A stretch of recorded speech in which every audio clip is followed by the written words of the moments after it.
Halo sobat semua, selamat datang kembali di channel novel kita. Sebelum kita lanjutkan ceritanya ini, ayo jangan lupa subscribe, like, komen, share, dan nyalakan lonceng notifikasinya agar mendapatkan notifikasi video terbaru ketika Mimin upload videonya. Istri yang dimanja, bab 150 terlalu hanyut dalam perasaan. Amandamu menjulurkan tangan ke bibirnya dan tersenyum kecil. Ia lalu berujar dengan serius. Aku rasa gaun ini sudah bagus, riasannya juga sangat cantik. Penata rias dan penata gaya yang kamu carikan semua sangat lihai, penglihatanmu sangat baik. Ricky Mo menatapnya datar tanpa ekspresi dan tidak bicara apapun. Walaupun aku tidak terbiasa mengenakan sepatu hak tinggi, tapi demi dirimu, aku bisa menahannya. Nada bicara Amandamu terdengar semakin serius.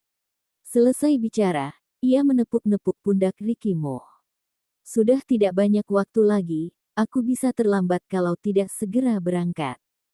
Aku akan pulang lebih awal. Melihat Ricky Mo yang berwajah dingin, untuk pertama kalinya Amandamu tidak merasa kecewa.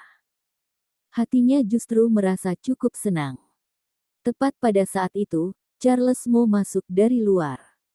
Ia membuat janji dengan teman sekolahnya untuk keluar bermain basket, kemudian mereka mendaki gunung dengan naik sepeda. Ia mengenakan baju yang menyerap keringat, tapi ia yang baru pulang ini masih saja mandi keringat. Charles Mo masuk sambil menggendong bolanya dan dalam sekejap ia langsung melihat Amandamu. Wah, bola yang ada di genggamannya langsung jatuh. Kakak sepupu, ternyata kakak memanfaatkan waktu saat Kak Amanda tidak di rumah untuk membawa wanita lain pulang. Amandamu terdiam. Ricky Mo menoleh dan melihat Charles Mo sekilas.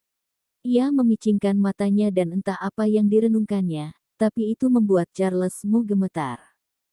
Sudahlah, aku mau berangkat. Amandamu langsung berjalan keluar. Saat melewati sisi Charles Mo, ia berujar. Cepat kembali ke kamar untuk mandi dan ganti baju.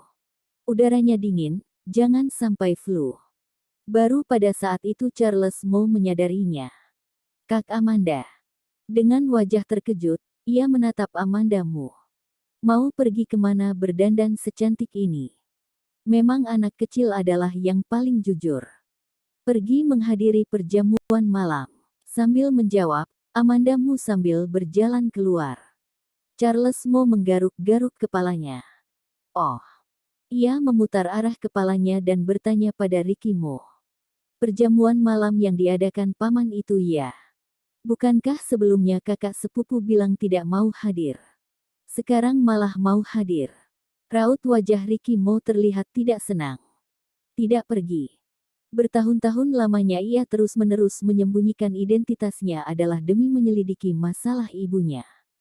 Kalau ia tiba-tiba muncul di hadapan semua orang, pasti akan menarik perhatian banyak orang. Sampai saat itu tiba, tidaklah mudah untuk melakukan berbagai macam hal. Sedangkan Herman Mo bisa menyuruhnya datang membawa Amandamu menghadiri perjamuan malam adalah karena pria itu ingin tahu seberapa akrab Ricky Mo dengan Amandamu. Juga ingin tahu apakah Ricky Mo setuju membawa Amandamu pergi menghadiri perjamuan makan. Kebetulan, hal ini bisa sekalian memberikan identitas untuk Amandamu. Perjamuan malam yang diadakan keluarga Mo mengundang orang-orang kalangan papan atas. Setelah Amandamu pergi menghadirinya, semua orang pasti tahu ialah Nyonya Muda Mo.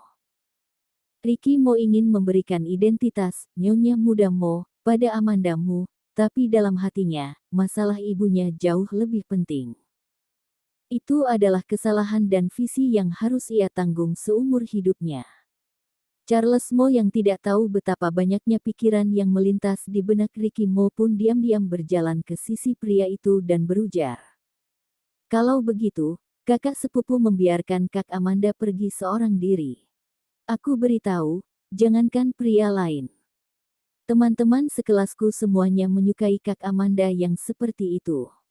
Hati Ricky Mo yang awalnya memang sudah tidak senang menjadi semakin suram setelah Charles Mo berujar demikian.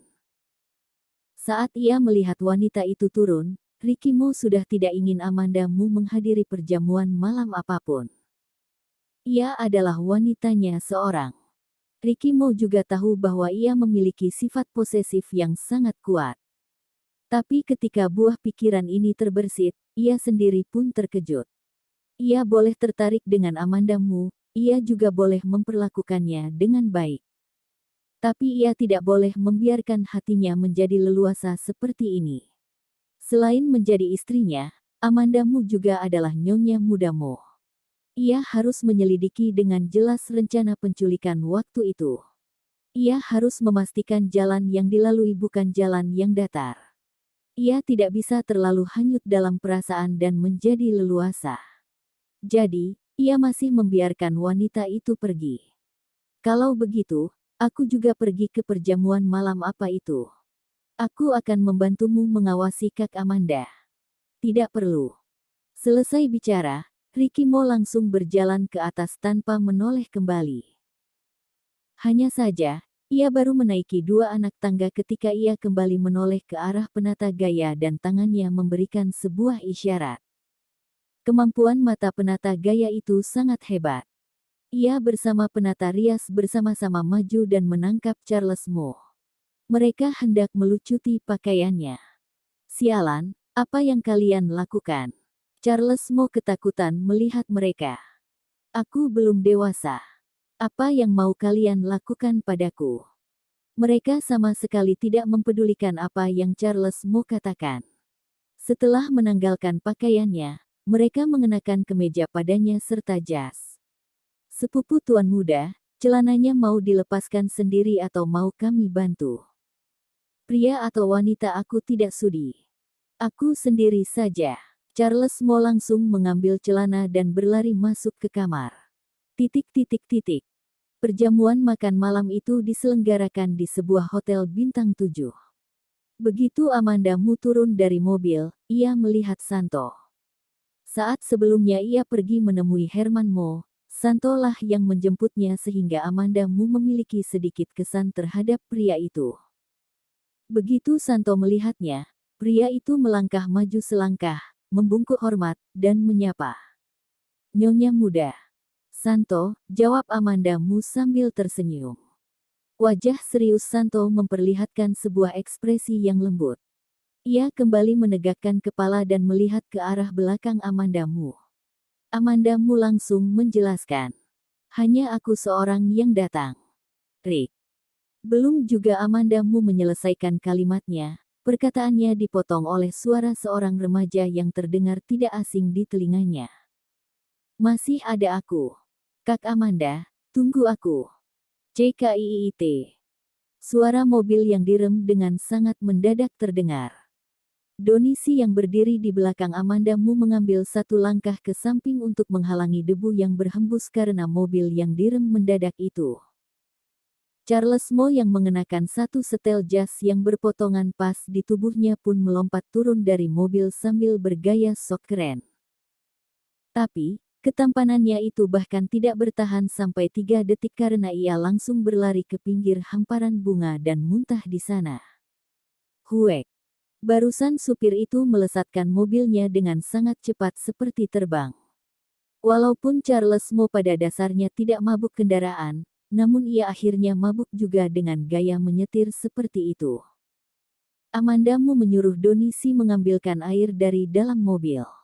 Ia juga mengambil tisu dan menghampiri Charles Mo untuk memberikan benda itu padanya. Ia menyerahkan tisu pada Charles Mo, menjulurkan tangannya, lalu menepuk-nepuk punggung remaja itu sambil berujar. Bagaimana kamu bisa datang? Mereka mengganti bajuku, tapi aku sendiri mengganti celanaku. Aku datang dengan gaya yang kubuat. Charles Mo muntah hebat sampai kepalanya pusing, bicaranya pun menjadi tidak nyambung. Tapi Amanda Mu dapat menerka kira-kira apa yang terjadi. Hal ini jelas-jelas dilakukan Ricky Mo karena setelah ia melihat rupa Amanda Mu yang mengenakan gaun, pria itu tidak mengizinkannya datang menghadiri perjamuan malam. Di luar maksud tulusnya untuk membantu Ricky Mo, Amanda Mu masih memiliki sedikit pemikiran lain. Bukankah sangat disayangkan apabila dirinya yang telah mengenakan gaun seindah ini dan merias dirinya secantik ini tidak pergi keluar untuk memamerkannya? Semua wanita seperti ini. Bahkan ia sendiri sekarang merasa saat dirinya berjalan, ada angin yang berhembus menyertai langkahnya. Sepertinya Ricky Mo masih tidak tenang untuk melepasnya, sehingga ia memaksa Charles Mo untuk datang. Nyonya muda, air. Donisi mengantarkan air. Amanda Mo menerima dan memberikannya pada Charles Mo. Setelah Charles Mo merasa lebih baik, barulah ia berjalan ke dalam bersama dengan Amanda Mo. Santo tentu saja juga mengenali Charles Mo. Santo sangat terkejut. Sepupu tuan muda, kapan kamu kembali ke kota J? Pada awalnya, Charles Mo datang dengan diam-diam. Bahkan sampai sekarang, selain Peter Si dan Ricky Mo, tidak ada satupun anggota keluarga Mo lainnya yang mengetahui kepulangannya. Bersambung.